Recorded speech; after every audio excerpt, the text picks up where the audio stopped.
নবম শ্রেণীর সমস্ত ছাত্রছাত্রীদের আন্তরিক শুভেচ্ছা। আশা করি তোমরা সকলেই সুস্থ এবং ভালো আছো। আমি তোমাদের ইমরান স্যার আজ বাংলা ব্যাকরণ পড়াবো। বাংলা ব্যাকরণের একটি পর্ব বাংলা শব্দ ভাণ্ডার। তোমরা সেকেন্ড টার্মের সিলেবাসটা দেখলেই দেখতে পাবে সেকেন্ড টার্মে বাংলা ব্যাকরণের দুইটি অংশ তোমাদের দেওয়া হয়েছে। একটি হচ্ছে শব্দ গঠন আর একটা হচ্ছে বাংলা শব্দ ভাণ্ডার। আমি বাংলা শব্দ ভাণ্ডারটা প্রথমে করাচ্ছি, তারপরে শব্দ গঠন করা। ঠিক আছে, আজকে শুরু করছি খুব ইন্টারেস্টিং বিষয় বাংলা শব্দ ভাণ্ডার। প্রথমেই বলে রাখা ভালো, ভাণ্ডারটা সাধারণত কি? ভাণ্ডার বলতে কি বুঝি? আমরা আমাদের অর্জিত যে অর্থ হোক বা অন্য কিছু হোক, যেখানে জমা রাখি, সেটা হচ্ছে আমাদের কাছে ভাণ্ডার। এবার একটু যদি আমরা ভাবি, আমাদের যে অর্থের ভাণ্ডার আছে, বিভিন্ন মানুষ কিন্তু এই অর্থের ভাণ্ডার বিভিন্নভাবে কি করে? বৃদ্ধি করে। সেখানে অর্থ বিভিন্নভাবে জমা করে। কেউ প্রচণ্ড সৎ পথে পরিশ্রম করে, কেউ চুরি করে, কেউ ডাকাতি করে, কেউ মারামারি করে, কেউ ক্রিকেট খেলে। বিভিন্নভাবে এই ভাণ্ডারে অর্থ সঞ্চিত হয়। তার ফলে কি হয়? বর্তমান সমাজে যাদের ভাণ্ডার যত বেশি সমৃদ্ধশালী, সে বর্তমান যুগে তত বেশি শক্তিশালী। অনুরূপভাবে পৃথিবীতে যত ভাষা আছে, প্রায় সকল ভাষারই কিন্তু শব্দের ভাণ্ডার রয়েছে। আচ্ছা, শব্দের ভাণ্ডার কেন রয়েছে? একটা বাড়ি তৈরি করার জন্য কি কি দরকার? কি কি উপাদান দরকার? ইট, বালি, সিমেন্ট, লোহা ইত্যাদি। একটি ভাষা তৈরি করার জন্য কি দরকার? ইট, বালি দরকার। ভাষা তৈরি করার অন্যতম উপাদান হচ্ছে কি? শব্দ। তাই প্রত্যেকটা ভাষার ভাণ্ডারে কি জমা থাকবে? শব্দ জমা থাকবে। তাই পৃথিবীতে যে সমস্ত ভাষাগুলো খুব উন্নত ভাষা, তাদের কিন্তু শব্দ ভাণ্ডারটাও যথেষ্ট উন্নত। এদিক থেকে কিন্তু আমাদের বাংলা ভাষাও পিছিয়ে নয়। আমাদের বাংলা ভাষার যে শব্দ ভাণ্ডার রয়েছে, সেই শব্দ ভাণ্ডারও খুব সমৃদ্ধশালী। তো এই যে শব্দ ভাণ্ডারের আলোচনা আমরা শুরু করছি, শুরু করার আগেই বিখ্যাত ভাষাবিদ ডক্টর সুকুমার সেন এই শব্দ ভাণ্ডার সম্বন্ধে কি বলেছে আমরা একটু জেনে নেব। আমি একটা কথা বলতে ভুলে গেছি। এই যে তোমরা নিজের খাতা আর পেনটা নিয়ে আসো। ক্লাস করার সময় বই লাগবে না। হ্যাঁ, খাতা আর পেন। বই পরে লাগবে, এখন খাতা আর পেন। হ্যাঁ, আমি যেটা বলবো মন দিয়ে শুনবে। আমি এখানে যা লিখবো তোমরা নিজেদের খাতাতে লিখবে, আর আমি কিছু জিনিস লিখে দিব, ওটা তোমরা লিখে নেবে। ঠিক আছে, খাতা আর পেন। ঠিক আছে, কি বললাম? বাংলা শব্দ ভাণ্ডার এর আলোচনা করার পূর্বেই বিখ্যাত ভাষাবিদ ডক্টর সুকুমার সেন কি বলেছে? লেখক ডক্টর সুকুমার সেন বলেছেন ড্যাশ ডবল ইনভাইটেড কমার মধ্যে, ভাষার মুখ্য সম্পদ শব্দ ভাণ্ডার দারি। ভাষার মুখ্য সম্পদ শব্দ ভাণ্ডার দারি। যে ভাষার শব্দ ভাণ্ডার যত সমৃদ্ধ, সে ভাষা ততই উন্নত। যে ভাষার শব্দ ভাণ্ডার যত সমৃদ্ধ, সে ভাষা তত উন্নত। দাড়ি ইনভাইটেড কমা ক্লোজ।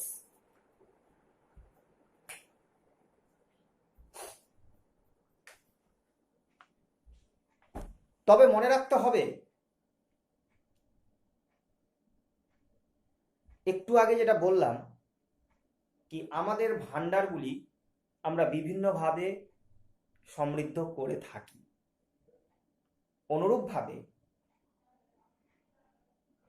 সে বাংলা ভাষাও হোক আর যে কোনো ভাষায় হোক, তারা নিজেদের শব্দ ভান্ডারে শব্দ বিভিন্নভাবে নিয়ে আসে। বাংলা ভাষাও নিজের যে শব্দ ভান্ডার, মনে রাখবে শব্দ ভান্ডারে কি থাকবে? টাকা নয়, শব্দ থাকবে। তো বাংলা ভাষা নিজের যে শব্দ ভান্ডার, সেই শব্দ ভান্ডারে যে শব্দ জোগাড় করেছে, সংগ্রহ করেছে, সেটাও কিন্তু বিভিন্ন পথে। মূলত বাংলা শব্দ ভান্ডারে শব্দ জোগাড় হয়েছে 3টি পথে। সেই পথগুলো কি কি?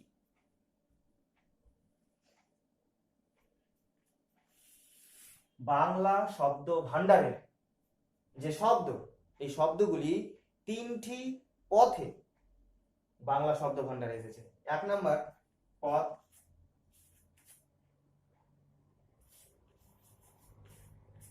মৌলিক। মৌলিক মৌলিককে আমরা বলতে পারি মৌলিক অথবা নিজস্ব। এই পথের নাম কি, এই দিকের নাম কি? মৌলিক বা নিজস্ব। বিকল্প নামগুলো মনে রাখবে, জায়গার অভাবে আমি লিখছি না, মনে রাখবে। হ্যাঁ, তোমরা খাতাতে লিখে নেবে মৌলিক বা নিজস্ব। 2 নম্বর কৃত ঋণ।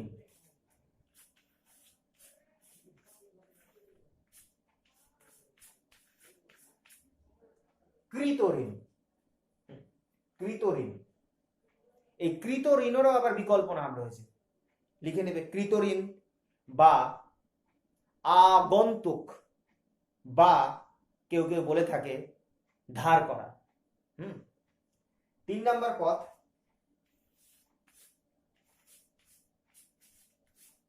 নবগঠিত।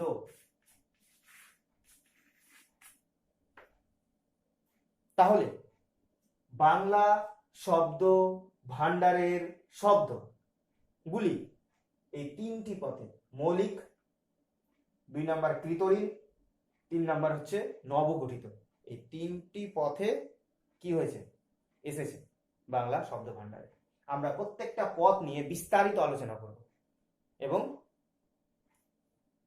এগিয়ে যাব। প্রথমেই তাহলে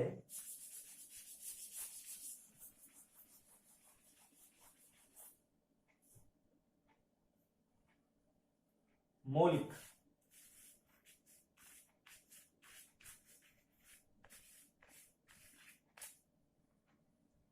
এই যে পথ, একে কি বলা হচ্ছে? মৌলিক। এর বিকল্প নামটা কি বললাম? নিজস্ব, নিজের। তো আমরা একটু বাস্তব উদাহরণে দেখি। যেমন ধরো, আমি আমার বাবার কিছু সম্পত্তি পেলাম, তো ওই সম্পত্তিটা যখন আমি পেয়ে গেলাম, তো ওটা কার সম্পত্তি? নিজের সম্পত্তি, তাই না? আমি কিছু সম্পত্তি আমার দাদুর কাছ থেকে পেলাম, তো ওটা কার সম্পত্তি? নিজের সম্পত্তি, তাই না? আমি নিজের পরিশ্রমে সম্পত্তি অর্জন করলাম, এটা তো অবশ্যই নিজের। তাহলে আমরা এখানে কি দেখতে পাচ্ছি? নিজের যে যাকে আমরা বলছি, ওটারও কিন্তু বিভিন্ন রকম ভাগ আছে, তাই না? বাবার কাছ থেকে পেলাম, ওটাও নিজের। দাদুর কাছ থেকে পেলাম, ওটাও নিজের। আমি যেটা নিজে অর্জন করলাম, ওটাও নিজের। অনুরূপভাবে এই যে মৌলিক দিক, এরও কিন্তু 4টা ভাগ আছে। তো ভাগগুলি কি কি? খাতাতে লিখবে।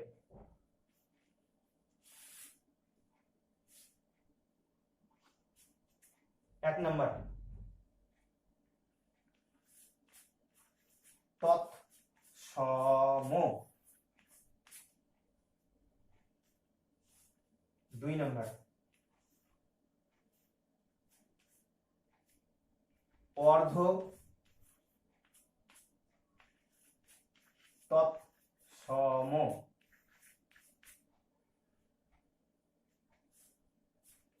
3 নম্বর তৎভব।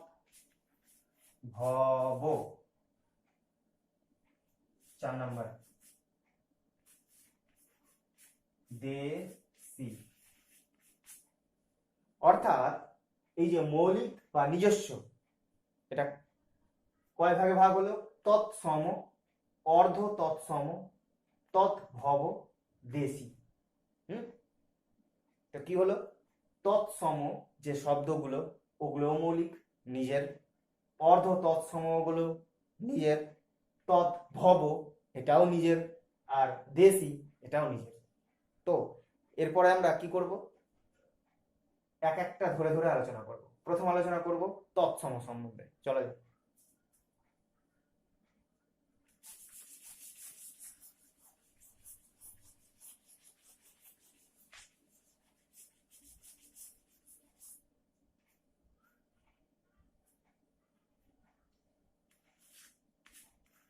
তৎসম, তৎসমকে ভাঙি। তৎসম,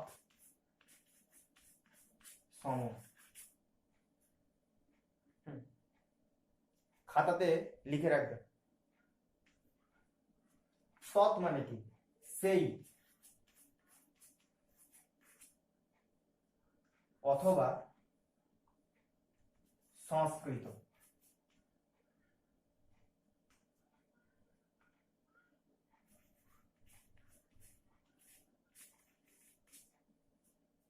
তৎ মানে হচ্ছে সেই, সেই বলতে সংস্কৃত, ঠিক আছে?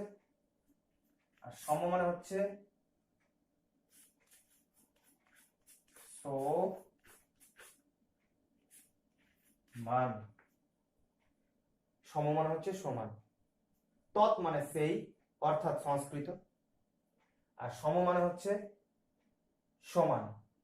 তাহলে তৎ সম মানে কি দাঁড়ালো? সংস্কৃতের সমান। এবার তৎসম শব্দ কাকে বলে বুঝে নাও, তারপর লিখে দিচ্ছি, নো টেনশন। যে সমস্ত শব্দগুলি সংস্কৃত ভাষা থেকে অপরিবর্তিতভাবে বাংলা ভাষায় প্রবেশ করেছে তাদের তৎসম শব্দ বলে, ঠিক আছে? যেমন কৃষ্ণ, লতা ইত্যাদি। তোমাদের বইয়ে অজস্র তৎসম শব্দের উদাহরণ দেওয়া আছে, তোমরা ভালো করে ওই শব্দগুলোকে দেখে রাখবে। তো লিখে দিব তৎসম শব্দ কাকে বলে, পারবে তো কোথায়? কি বললাম? যে সমস্ত শব্দ সংস্কৃত থেকে অপরিবর্তিতভাবে বাংলা ভাষায় প্রবেশ করেছে সেই সমস্ত শব্দগুলিকে তৎসম শব্দ বলে, ঠিক আছে? ব্যাপারটা কি? এই যে তোমরা দেখছো কৃষ্ণ, এটা সংস্কৃত শব্দ। এই শব্দটা বাংলা ভাষায় যখন প্রবেশ করেছে এর কোনো রকম পরিবর্তন হয়নি। কৃষ্ণ ছিল, কৃষ্ণই আছে, অর্থাৎ সংস্কৃতের সমান, তাই না? তৎসম যে বললাম, বোঝা গেছে? তাহলে তৎসম শব্দ হয়ে গেল।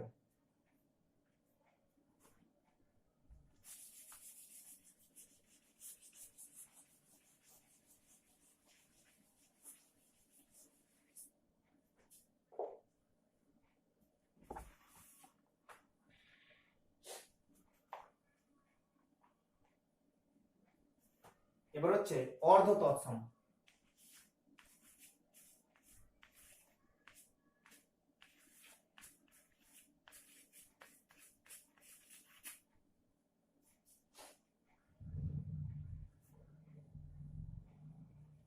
উদাহরণ দিই একটা।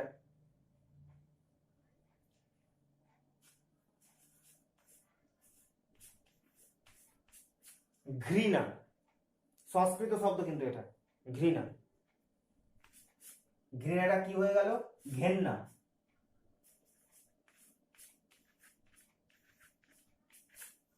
ঘৃণাটা কি হয়ে গেল? ঘেন্না। এই ঘেন্নাটাই কিন্তু হচ্ছে অর্ধতৎসম। ব্যাপারটা কি বলি। সংস্কৃত থেকে কোনো শব্দ বাংলায় প্রবেশ করার পর, সংস্কৃত ভাষা থেকে কোনো শব্দ, সেই শব্দটা ধরে নিলাম এটা একটা কি, ঘৃণা। ঘৃণাটা কি? সংস্কৃত শব্দ। এই শব্দটা বাংলায় প্রবেশ করার সঙ্গে সঙ্গে কিছু অসচেতন লোক বা নিরক্ষর লোক এই শব্দটা কি করলো? বিকৃতি করে দিল, একটু পরিবর্তন করে দিল। তো ছিল ঘৃণা, বাংলা এসে কি হয়ে গেল? ঘেন্না। হ্যাঁ, তাই না? কালিয়াচকে তো এগুলো বেশি হয়। হ্যাঁ, ঘৃণাকে কি হয়ে গেল? ঘেন্না। আরো অনেক উদাহরণ আছে। তো এই যে পরিবর্তন হয়ে গেল, একটু পরিবর্তন হয়ে গেল, একে বলা হচ্ছে অর্ধতৎসম। তাহলে কি বলবে? যে সমস্ত সংস্কৃত শব্দ বাংলা ভাষায় প্রবেশ করার পর কিছু অসচেতন বা নিরক্ষর লোকের বিকৃত উচ্চারণের জন্য একটু পরিবর্তিত হয়ে যায়, সেই সমস্ত পরিবর্তিত শব্দকে অর্ধ তৎসম শব্দ বলে। পরিষ্কার? যেমন ঘৃণা থেকে ঘেন্না হয়ে গেল। এবার চলে যাই আমরা তদ্ভব।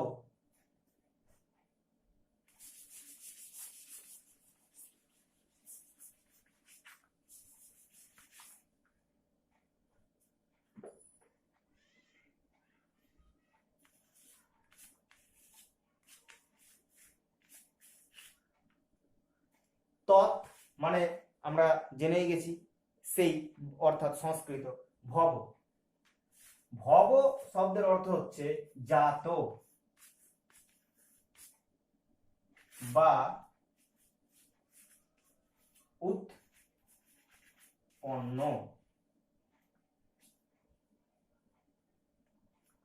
জাত বা উৎপন্ন মানে যেখান থেকে জন্ম হয়, ওটাকেই জাত বলা হয় বা উৎপন্ন বলা হয়। তৎ ভব মানে কি হলো? তৎ মানে সংস্কৃত, ভব মানে সংস্কৃত থেকে যে শব্দের সৃষ্টি, উৎপত্তি, তাকেই কিন্তু তদ্ভব বলা হচ্ছে। আচ্ছা, এই তদ্ভবর একটু সংজ্ঞাটা তোমরা লিখে নাও, তারপর আমি বুঝাচ্ছি। লেখো। তৎসম আমি যেটা বললাম ওটা লিখলে হবে, অর্ধ তৎসম যেমন করে বলেছি ওইভাবে লিখলে হবে। তদ্ভবটা একটু লিখে নাও ভালো করে, হ্যাঁ, তারপর আমি বুঝে দিচ্ছি। লেখো তদ্ভব, পয়েন্ট করো। লেখো, যে সকল শব্দ সংস্কৃত থেকে, যে সকল শব্দ সংস্কৃত থেকে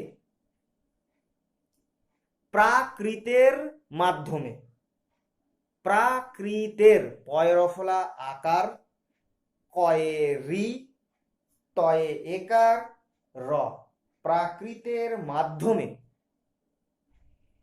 নিয়মানুযায়ী,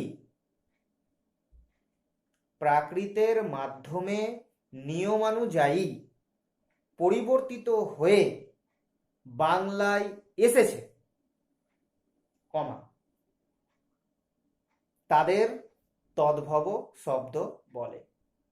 দাঁড়ি আবার বলে দিচ্ছি, যে সকল শব্দ সংস্কৃত থেকে প্রাকৃতের মাধ্যমে নিয়মানুযায়ী পরিবর্তিত হয়ে বাংলায় এসেছে, তাদের তদ্ভব বলে। লেখা হয়েছে। প্রশ্ন হচ্ছে, স্যার এই প্রাকৃতটা আবার কি? হ্যাঁ, বুঝাচ্ছি।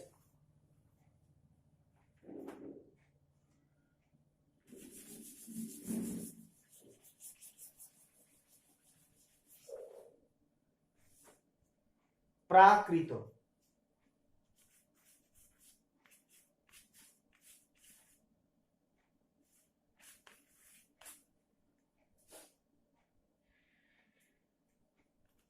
এটা কি?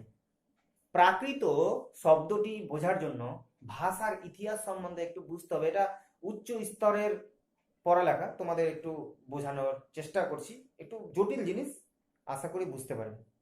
প্রাকৃতটা কি? আনুমানিক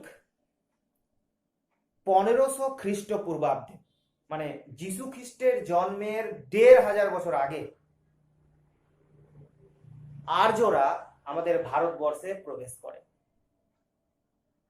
আর্যরা যিশু খ্রিস্টের জন্মের 1500 বছর আগে, মানে এখন থেকে প্রায় 3500 বছর আগে আর্যরা আমাদের দেশে প্রবেশ করে, ভারতবর্ষে।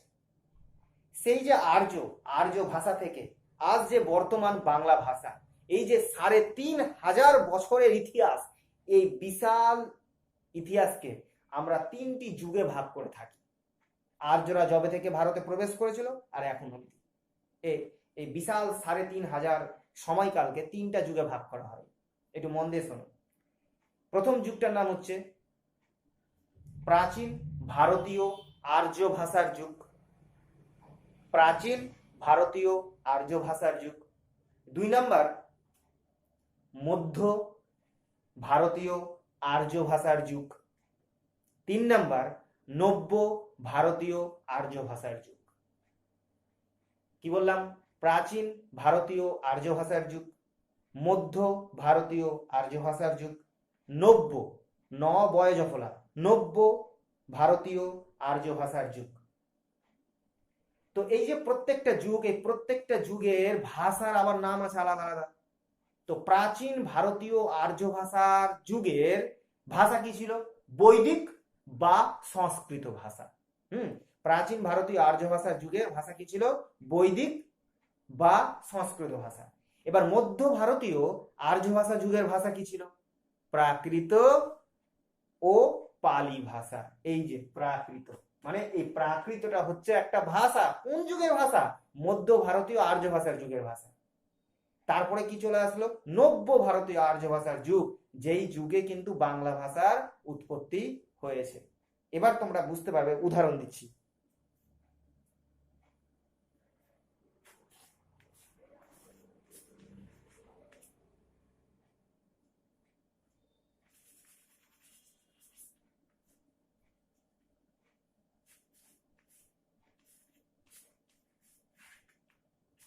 কর্ণ, কর্ণ এটা সংস্কৃত শব্দ। কর্ণ থেকে হলো কর্ণ, কর্ণ থেকে হচ্ছে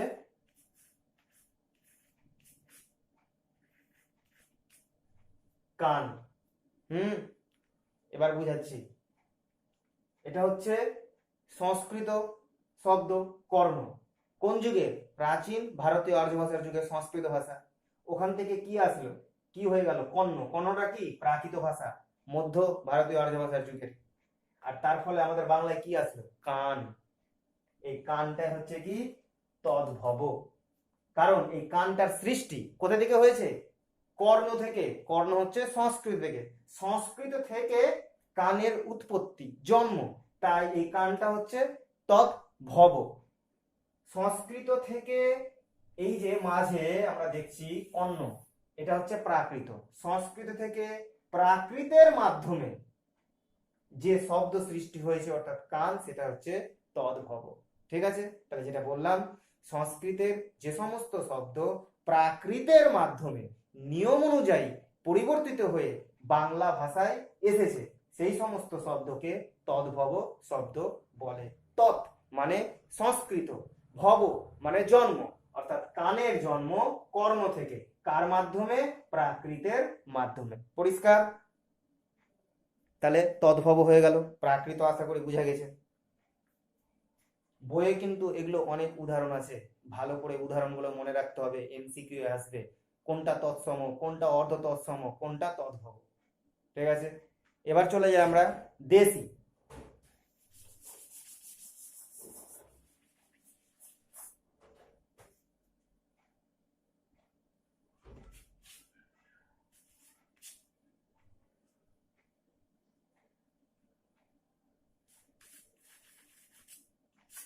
দেশি, দেশি শব্দ কি স্যার? দেশে যেগুলো শব্দ পাওয়া যায় সেগুলো দেশি। না না না, এত সাধারণভাবে বললে তাহলে তো পড়ালেখা করার কোনো দরকারই নেই। দেশি শব্দ, এটা মন দিয়ে শোনো, শোনাটাই আসল। ব্যাকরণ মুখস্থ করে কি করবে? আমাদের দেশে কি বললাম, আনুমানিক 1500 খ্রিস্ট পূর্বাব্দে যীশু খ্রিস্টের জন্মের 1500 বছর আগে আর্যরা এই আমাদের ভারতবর্ষে এসেছিল। তার আগে তো কেউ ছিল নাকি ভারতবর্ষে? হুম যারা ছিল তাদের কি বলা হয়? অনার্য বলা হয়। আর্যদের আগে আমাদের দেশে যারা বসবাস করত তাদের কি বলা হচ্ছে? অনার্য। তারা কারা? সাঁওতাল, মুন্ডা, কোল, এগুলো হচ্ছে অনার্য। এদেরও তো কিছু ভাষা ছিল, তাই না? তো দেশি কাকে বলছে? এই যে যাদের আমরা অনার্য বলছি, সাঁওতাল, মুন্ডা, কোল, এই সমস্ত ভাষা থেকে বাংলা ভাষায় কিছু কিছু শব্দ প্রবেশ করেছে। সেই সমস্ত শব্দগুলোকে দেশি শব্দ বলা হয়। তাহলে আর্যরা আসার পূর্বেই আমাদের দেশে কারা বসবাস করতো? অনার্য। অনার্য কারা? সাঁওতাল, মুন্ডা, কোল প্রভৃতি জাতিরা। তাদের ভাষা থেকে বাংলা ভাষায় যে সমস্ত শব্দ এসেছে তাদের কি বলা হচ্ছে? দেশি শব্দ। যেমন ঝাঁটা,